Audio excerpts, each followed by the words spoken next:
Mediat angleze I kanë kushtuar një vëmendje të madhe grupeve kriminale shqiptare. Në një raport të publikuar së fundmi nënvizohet se shqiptarët janë mbretër të drogës në Britani, madje edhe Ndragheta tashmë I konsideron të barabartë.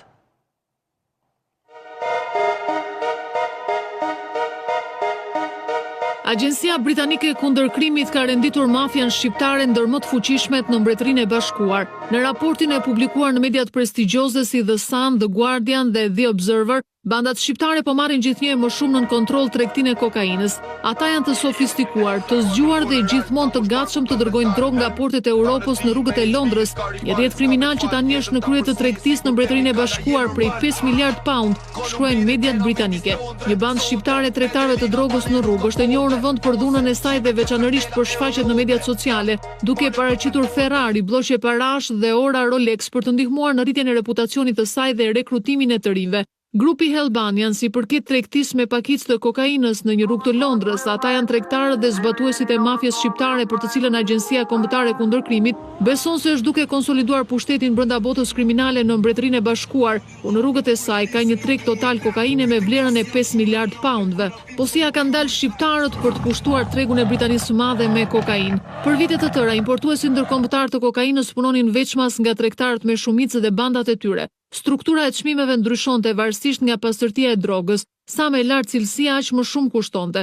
Shqiptarët hodhën poshtë të gjithë modelin, ata filluan të negociojnë drejt për drejt me kartelet kolumbian që kontrollojnë prodhimin e kokainës. Dërgesa të mëdha u organizuan direkt nga Amerika e Jugut.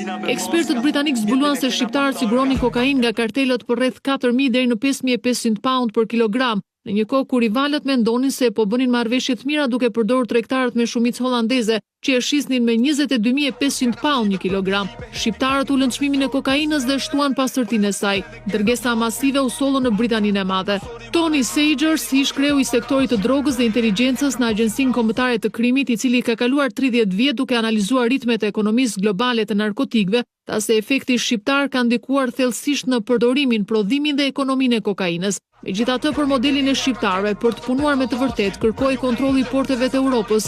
Për këtë mafia shqiptare duhet bashkëpunonte me Ndragheta, grupi më I fuqishëm dhe më I globalizuar I mafjes italiane e cila kontrollon tregtinë kontinentale të kokainës në Europë. Ekzistojnë dëshmi të konsiderueshme, sipas ish kreut të sektorit të drogës, se jo vetëm shqiptarët punojnë me Ndraghetan, por se ata kanë formuar aleancat më të forta. Burimet thonë se mafia italiane I konsideron shqiptarët si të barabartë. Columbine che non mi dislondre, sonte